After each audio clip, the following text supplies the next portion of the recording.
From the Rocking Horse Music Studio in Pittsfield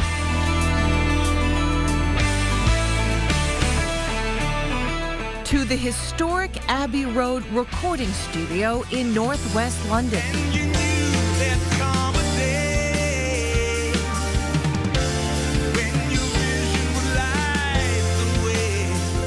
Comes a rock opera. The wind blows and it scatters all the fallen leaves through the streets of our sleepy little town as the first snow tumbles down. Circus of Wire Dolls is a concept record that basically tells the story of a man, a performance artist, who creates a miniature circus out of wire and cloth.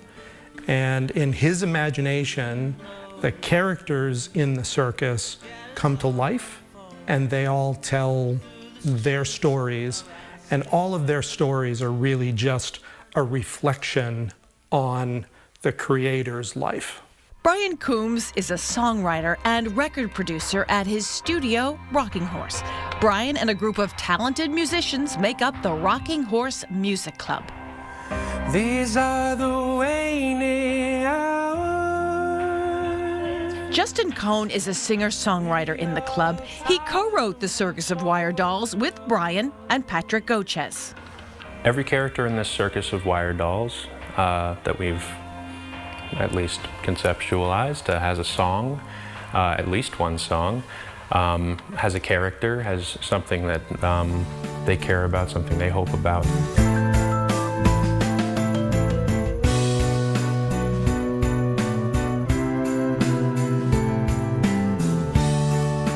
Many guest musicians accompanied Rocking Horse in bringing the characters to life, including Caroline Carter, a former Miss New Hampshire, who co-wrote 2 songs on the album and voices the fire breather character.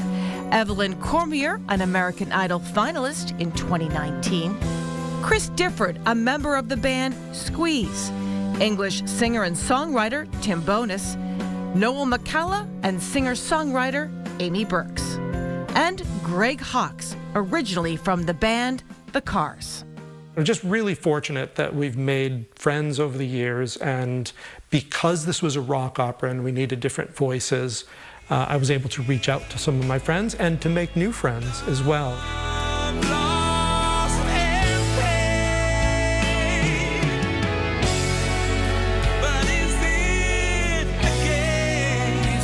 The other thing that absolutely helps is when you ask a special guest if they're interested in recording with you at Abbey Road. Nobody really turns down that opportunity. Brian and the group were lucky enough to record part of the album at the famed Abbey Road in London. Studio 2, to be exact. It was in this landmark studio the Beatles recorded Abbey Road.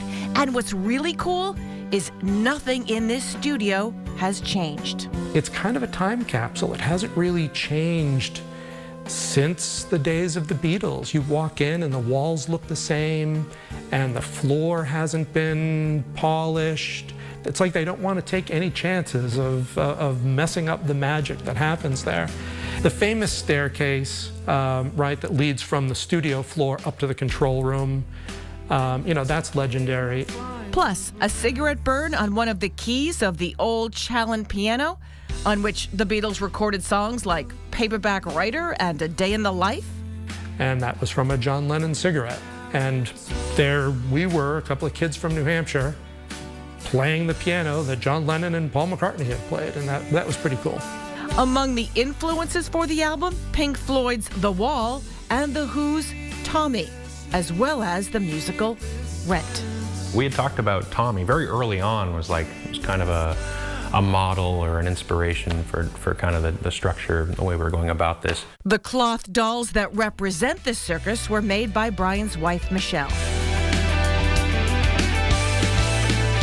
I'm the man who you all know, on center stage with wooden rings and performers of Little Springs. Now I give you my show.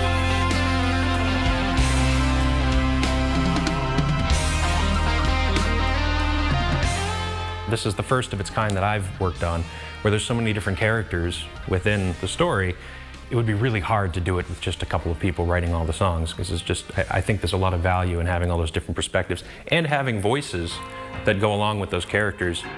So I think that all sounds great. Yeah. The new concept rock opera album is available now. Perhaps you will find a little bit of yourself in one of these cloth characters.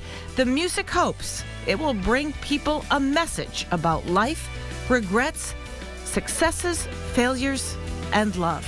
It's about the circus of wire dolls, but really it's about a person looking back at a life lived.